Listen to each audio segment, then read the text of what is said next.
This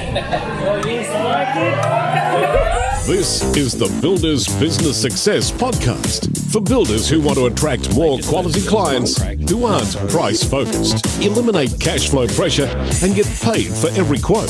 Here's your host, Mick Hawes. Hey, welcome to the Builders Business Success Podcast.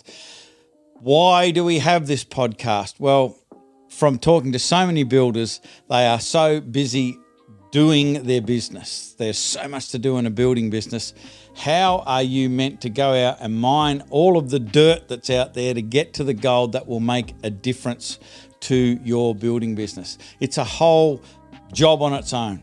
It's a full-time job mining the dirt to get to the gold. So what we want to do with this podcast is help you just get to the gold without mining the dirt. So we go out there, we'll mine the dirt, we'll listen to the webinars and read the books and so forth and bring you back the principles that we think that will work in a building business, hopefully polish it and mold it into a form that can be easily implemented for your business, and you can just go ahead and implement it. So that's the purpose of this podcast. I hope you enjoy it. Super excited about the lineup that we've got on this show.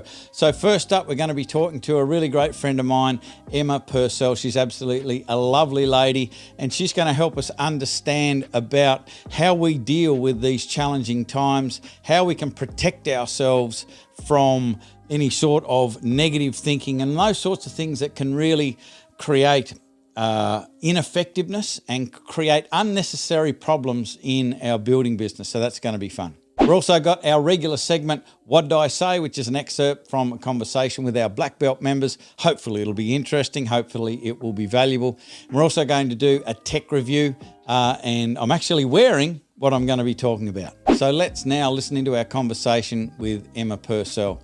She's a great friend. She is a very caring person, and she's got a tremendous depth of knowledge about how we manage our emotions. And everybody could well do with this information, because there are plenty of times that we run into things where we feel a way that we wish we didn't. We react in ways that we wish we didn't. And there are things that we can do to understand why we do that, how to take personal responsibility in situations and manage our emotions. So let's now listen into that fantastic conversation with this lovely lady, Emma Purcell. When I speak to people, builders, whoever, and I'm generally trying to help, but we're trying to overcome a problem, a lot of the time, I'd say 9 times out of 10, it's the perception, it's how they're looking at the problem, and kind of pointing the finger and blaming out there the circumstances or other people or the economy or COVID or whatever it is for my circumstances. And yeah, that is relevant sometimes, but not as often as what you'll see with most people, you know. So what are your thoughts around that? Because it's we can say that till we're blue in the face. You know, we've got to take personal responsibility. How do you help people do that? How do you help people get to that realization that, you know, if I really want things to change, I've got to look at how I'm perceiving what's going on and I suppose my power, my ability to change and manage things. Mm-hmm. So I think that there's a big confusion between the external and the internal worlds that we live in. So what do I mean by that? A lot of people, especially men, and especially in that trade industry, are very practical. Yeah. And so when we ask them or invite them to, you know, sit down and talk about your feelings, it feels like what?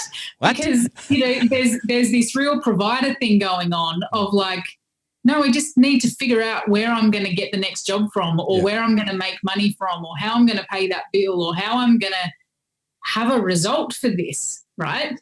So it's a really difficult conversation when people are trying to make sense of that. And it feels quite fluffy and almost like a waste of time to then just sit down and talk about how we're feeling. And this is where it goes both ways, because I think a lot of the time in a lot of these industries is the opposite is happening. So you've got all these people that are saying that they can help others by doing this inner work. And so many people see it and read it and don't know what the hell it's supposed to mean because it doesn't make practical sense, right? But they're doing it on the opposite way. So on one hand, people can be so kind of loaded on the one side of all the external stuff, and so they ignore the internal. And then on the other side, you've got people so on the internal of let's just talk about it and let's just, manifest or think about being successful and then we will be. And they're not dealing with the actual practical reality steps, right? Mm. And so all we need to realize is there needs to be an integration of the two where we understand that, for example, if we're sick, we're physically feeling sick, and yet we keep getting up and going to work every day and not allowing space for the body to heal or to recover or to move through the fever or whatever it may be, then we know practically that that's a disservice to ourselves, right? And that we need to just go have a day off, have a rest, get yourself over that piece, then you can come back. Mm. What do you say to the tradesman who says, I can't afford to have a day off? I mean, to me, it's like somebody yelling at you out the window as they drive past in their car. I'm too busy driving this car to stop for petrol, and I just figure, well, you probably stop at some stage because the car won't run without the petrol, and we don't apply that same logic to the emotional stuff that we're talking about now, but also the physical one, like you said. If you are ill, and this is something that I've done forever, probably the last 30 years, if I start – I know most people just call me a wuss, but if I get the remotest little, I'm getting a little bit of sinus pain or a bit of a dribble or something like that, cancel everything. I cancel all the appointments and I just lie on the lounge, watch movies, go to bed, whatever. And if it happens, and it happens quite rarely, 12 hours and I'm kind of back into it 100%. But I just see people trying to operate at 75% or, 55% for weeks, sometimes months, not giving themselves the opportunity to repair. So, like, I guess what you're saying is this is really important, both physically and emotionally. And it's about educating yourself. So if you haven't got enough, so if you've created your business, right? So the people that you're working with especially are often builders that have their own businesses, right? And so it's about if they stay in the way that it's always been done. And when we know better, we do better. So the reason that we have help, the reason that we go to someone else for anything, right? Even if we break our leg and we're laying on the side of the road with the bone sticking out, we don't go, you know what, I could probably just put a Band-Aid on it, go home, and it'll be fine because I can't crawl back onto the site. Work, right? I think I can. Still think I can do some framing if I'm lying down. That's right. But instead, you find the most efficient way to get better, right? So you would probably call an ambulance or get yourself to the hospital. A surgeon might have to work on it, and then you've got that recovery period or whatever of how that shift has to then come into place, right? Because you can't just get up and go back to work the same way that you did tomorrow or that same afternoon. So it really comes down to education, that if you're not satisfied, so if your body and mind is giving you messages that something's not working. So if you're going to work every day because you have to pay the bills and you've got to make money, but on the other side of that, you know that you're not happy, you know that your health isn't 100%, you know that perhaps you're fighting with your wife or you're having other issues in other relationships, be it with people that you're living with or with even the guys that you're working with, any of that stuff, it's all affecting you whether you ignore it or not, right? And it slowly beats us down. And so the reason that we educate ourselves is because we only know what we know. And we can't do better until we know better. So if we stay stuck in that loop all the time of well, that'd be nice. So we stay on that one loaded side of the external of, well, that'd be nice if I could have a day off or go on holidays like old mate up the road. But I don't make as much as him, so I've got to keep going to work. Yeah. Well, what if instead of thinking that, you started to think, how can I begin to learn what old mate up the road knows so that I can maybe do better? And what if I could find people that I could actually learn from who have these skills, who know these things, where I can educate myself and upskill and therefore learn new ways, do better ways, rather than trying to doing the same thing, like expecting to do the same thing but getting a different result. We all know that that's the definition crazy. of insanity. Exactly. And people are going insane. Yeah. Okay, now comes a time where I'm going to play you something that I might have said this week that made sense to somebody. It's pretty hard to find, but when we do find it, we like to share it. So in this case, now I need to look down, find out what I'm meant to be bloody talking about. Creating trusting bond with your clients. So now it's time to talk about what did I say? And that's a little excerpt from a discussion we've had with our black belt members. So we've got to scour the conversations we've had to find something that made sense. They're pretty hard to find, but when we do find them, we like to share them with you. In this little excerpt, we're talking about how do you make a trusting connection with your clients, because that is the power and value and importance of a building business, is that relationships, building those relationships. So let's listen to what I said. I go through waves of that, like waves where I think I've got my shit together and then something happens and a problem, you know, in the program or in the group or whatever happens, and you've got to change things, and then you're trying to learn new things and implement new processes and whatever to the business, and it ends up, you know, getting up early and staying up late as well as getting everything else done. It just comes down to constantly refining your skill on the application of priority. So I think there's a couple of ways or a couple of things you need to think about it. One is grouping activities is really important. So obviously if you've got things that you need to do on site, you do them all at site. But something that I would just think about is, are there working on the businesses or office type activities that are more critical than some of the things that you do on site? Because I think you can fall into the trap of saying site stuff is the priority, but that might not be the true. It might be certain activities on site are the priority rather than anything to do with just being on site. Okay, now time for the tech review. When I say tech review, it could be something techie, it could be something, I won't lift that up or break it, but it's not really about technology with lots of electronics and so forth. It's something very, very simple, and it's what I've got on my face. And it just made sense to talk about this after what we're listening to Emma talk about, looking after ourselves. So we can look after ourselves mentally and emotionally, but we also need to look after ourselves physically. And I think that with builders, one thing that doesn't get a look in is how do we improve the quality of our rest? How do we improve the quality of our sleep? And it was something that really was bugging me in the not too distant past, and I just couldn't sleep properly. I'd wake up a lot. The quality of my sleep wasn't great. And so I started to look into it, and I got a couple of things. One of the things I got was this ring, which I'll talk about another time. And the second thing I got was a pair of these glasses. Now, I cop a lot of crap for these glasses. I've got a couple of pairs. These ones are actually the ones that help me see what's going on now, so they're prescription.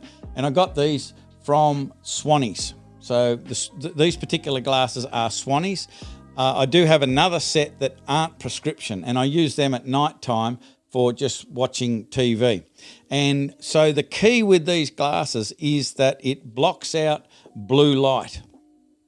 And blue light is emanating from the lights inside our house. It emanates from our screens, our computer screens, our iPads, our phones, all of those sorts of things, and obviously the TV. And if you've ever thought about when you've been away camping if you're sitting around the campfire and there's no unnatural light, so there's no man-made light in the place, we're just sitting around the campfire. Have you ever experienced that, 8:30, you're starting to get a little bit weary, you're starting to get a little bit tired? And it's because there is no blue light, like the yellow light from the fire or from candlelight. It creates melatonin production in your body, and that's the biochemistry of now starting to wind down and go to sleep. But the white light, or the blue light that comes in what we see as white light, that creates biochemistry that gets us up, gets us going. So when the sun comes out, our biochemistry is getting us up and getting us going. Now, the man-made false light that comes from our screens, our computers, our iPads, all of that, and even your TV. If you're sitting in front of your TV to wind down and relax, you're getting a big blast of this blue and green light. And that's continuing to create the biochemistry of let's get on, let's go. And then you get up and you try to go to bed and you wonder why we're sort of tossing and turning and not being able to sleep properly. So by putting on these glasses, and these particular ones I wear through the day if I'm in front of a computer a lot, and it protects me from the massive amount of blue light, and it has significantly reduced my eye strain. So, I love these Swannies glasses. I quite often do 2 and 3 day what we call intensives. Either I participate in them or I run them for our members, and we're in front of a computer for 6 to 8 hours a day, like many people, and for 2 or 3 days in a row. And I noticed as soon as I got these babies, I just didn't get the eye strain. So these save the eye strain, but also wearing them at night when you're relaxing in front of the TV or even looking at your phone or what have you, it protects you from that blue light. It gets you in the right biochemistry. So by the time you're ready to hit the sack, you are relaxed and you're ready to have a good quality night's sleep. So I highly recommend them. Mate of mine, James, he's a good mate. I remember his name, James Swanwick. He told me all about these when I met him at a conference not long ago, and I grabbed a pair and I haven't looked back. So jump on the website. It's Swanwick Sleep. So just Google Swanwick or Swannies. And you'll find these on the interwebs. Get yourself a pair. You'll never look back. So I hope that's been useful. Okay, it's time to get back to our conversation with Emma. But I'm a big believer in the prevention is better than the cure. But if you already have these feelings and are already, don't feel as good as you'd like to, there's a problem there and there needs to be a solution to it. But I think at the same time, it's really important to have a process of prevention for the future as well. What are your thoughts on that, and what sort of things do you suggest to people to prevent being in a situation where you start to feel bad about things and get distressed and perhaps even experience depression? So firstly, I want to say that when we have found things that are helpful, be that groups like, masterminds that we've been in and where we've met in the past is one example. But whenever we find these groups, I think people need to get much better at sharing and at referring and at talking about it, right? Rather than trying to keep all the cookies to themselves, it could be as simple as if people are finding it really difficult to start the conversations or to find the communities, then it becomes even more of our responsibility when we found them to tell other people about them. It's because even if that podcast or that group or whatever may not be something that you personally are going to use or invest in or whatever, or become a part of, like, for example, with Taki's group, it's business coaching. So if somebody doesn't need a business coach per se in that respect, then they might suit better to somebody else that for example, a friend, or to you. They might be better referred to you or to me or something like that. So I think that's the really first step of, we all know people. And I think it's a cop-out to kind of say, well, we don't know anyone, we're not going to talk about anything. I think it's really just having the courage to talk about it and to really overcome this thing of people don't talk about it. Because, I know a lot of men who have been tradies in the past that are now doing different work, and they're just starting the conversation. And so it's still the same group. It's still the football club, or it's still at the, on the camping trip with the mates over a couple of beers or whatever. It's still the same thing, but suddenly somebody just has the courage to start talking about it. And the people that have always done that the best are women. It's really learning from that, I think, as well, in the way of, one, having the courage to start the conversation and to kind of put your pride away and talk to your mates, because they do care about you. Everybody does care about you. And so simply voicing how you feel, because I know from my experience, I used to run a program on parenting and with entrepreneurial parents that all had trade businesses. And the biggest thing is that they thought they were alone in their feeling. They thought they were the only one who was thinking these things. And, with the coaches that I work with now, one of the biggest things that we talk about the most are, what are they thinking and feeling that they don't want people to know they're thinking and feeling. And this is the piece where people think that no one else is thinking and feeling the same things, and yet they are. Yeah. And when you have the courage to call it out, right? I do it in my posts all the time, and that's where my clients come from. Yeah. Is because I have the courage, because I've worked through it and I've moved through it and I've got the tools and the skills for it, but I couldn't speak to it and I couldn't have the knowledge of it unless I'd experienced it. And I think that builds a level of trust, where the prevention piece comes down to, you need to start talking about it now. Not when your business is about to go bust and bankrupt and there's nothing anybody can do because it's so far gone, it's ridiculous, right? And that could be a time too. If you haven't spoken up before then, you got to do it then too. Yeah. But it's when you're starting to lose the sleep over problems, or when you're starting to maybe have too many beers because you're trying to make that go away, or that you're starting to kind of bypass what's really going on, or issues that that you have that you simply don't know how to deal with or to change. Yeah. Brilliant and advice. I think that's the empowering piece, is like the moment that you feel stuck, when you feel like your orange light or your red light's coming on, and then you're starting to think, oh no, now I'm starting to stress, now I'm starting to worry, now I'm thinking, how do I do this? And it could even be something as simple as, you are on top of your bills, but then something happened, like COVID or whatever.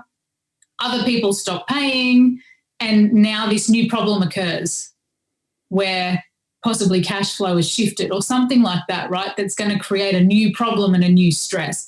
Rather than just ignoring it and hoping it goes away by putting it under the rug and bypassing the whole thing, putting your blinker on and trying to drive around it, it's not going anywhere.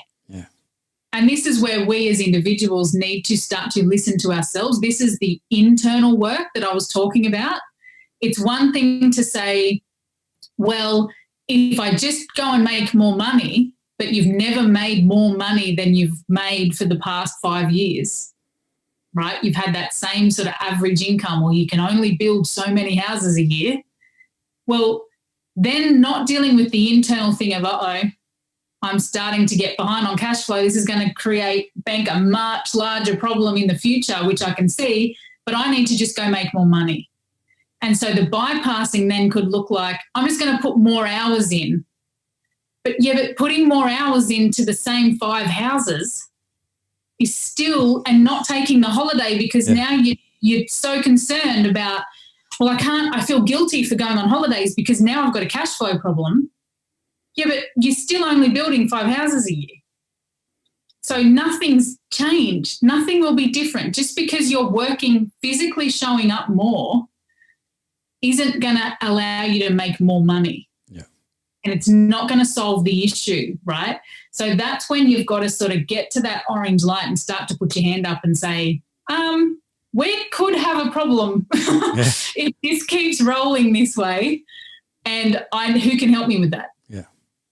Good and I question. think it's about Great not being advice. so proud. Yeah.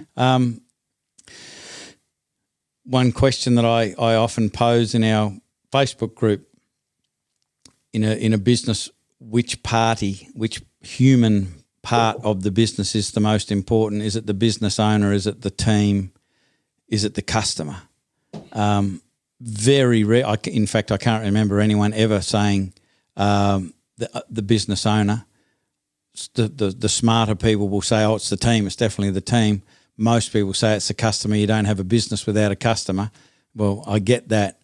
But I think what we're talking about here is that the most pivotal person, the most high leverage person in relation to the success of any business is the business owner, because if you can show up with great energy, if you look after yourself both physically and mentally and emotionally, you're a great example. You can encourage others to look after themselves as well. If they feel looked after, if they feel appreciated, they then appreciate and look after the customer, so the customers have a great experience. But to me, it's the business owner is number one, and I believe you've got to schedule, budget, both time and potentially money, to look after yourself, number one. It's kind of like the insurance policy. No one will drive their car uninsured. You shouldn't be driving your business uninsured either. You should be looking after yourself here and have a time and a money budget for that. So really super important. So I super appreciate you putting the time aside to be on the podcast. I'm sure we'll be talking again, and I'm sure that there are people that want to stalk you and get some more information from you. And you've said some amazing things. How do we find you and sort of follow your messages and get more information from you? Sure. So probably the easiest place at the moment is just my Facebook page, which is just Emma Purcell, Purcell. Is probably the easiest place. But I also wanted to add to that as well that, if we're a business owner and we're responsible for others and we're leading and employing others, we can only recognise in them what we're aware of within ourselves. Yep. Awesome point. If we're not dealing with our own either lack of information and education and know-how and all of that stuff, as well as how that affects us personally, be it emotionally, physically, within our relationships, all of that stuff, we can't then recognise that in our employees or the people that we're leading either. And we don't have the compassion and empathy to be able to see that in them if we haven't examined that within ourselves either. Yeah. So I think that all business owners should almost be given like this checklist of how they need to take care of themselves first and foremost, and in order to truly earn the right to really lead others and to take care of them and be responsible for them in so many ways. Yeah. Yeah, excellent advice. So again, thank you so much for being generous with your time and your knowledge. I hope we get to talk to you again on the podcast again, and go out and jump on Emma's Facebook page. We'll definitely put the name and is there a website at all or not? No. Just my Facebook page at the moment. That makes it easy. We will not put a URL on the screen. We'll just put the Facebook information up there so people can come visit you and learn more from your amazing message. So thank you so much, and I guess we'll be talking to you again real soon. I hope you enjoyed this episode of Builders Business Success Podcast. At the end of these, always like to make sure that you've got some form of actionable takeaway, something you can do that will make a difference. And I think that looking after yourself mentally and emotionally is super, super important. And one of the things that I think that is the best way of helping yourself and looking after yourself mentally and emotionally is hanging around with the right people. So you can create your own mastermind groups. That's one way. You can sort of have lunch every second week or whatever with some people and discuss and share your ideas. Another opportunity is that we've already created a group for you if you're not already in it. Just like the Builders Business Success podcast, we've got the Builders Business Success Forum, and that's a closed Facebook group just for builders where we help you overcome all of the very common challenges that everyone experiences in a building business. So we'd love to come and see you. Just look on Facebook, search on Facebook for Builders Business Success Forum, click the button, answer a couple of questions, you'll be on the inside and you can consume all of the content and ask as many questions as you like. But it's really important that you hang around with the right people so you can create your own mastermind group or group where you share and discuss, or you can come and join something like the Builders Business Success Forum. But I hope you really enjoyed this episode. And if you've got any questions at all, as I said, or what I've said in many previous episodes, is we endeavour to answer a lot of questions.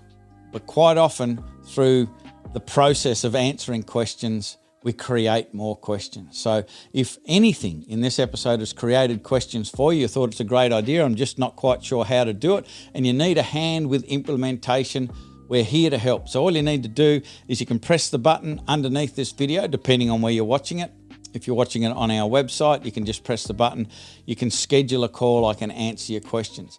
If you're listening to it on iTunes or Spotify or somewhere else, all you need to do is jump on buildersbusinessblackbelt.com.au.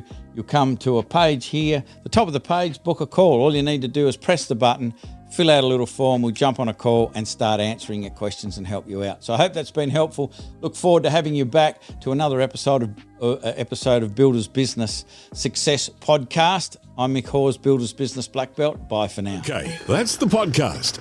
If you have a question or want to know how Mick can help with your building business, email your request to mick@buildersbusinessblackbelt.com.au. Do it. Do it now.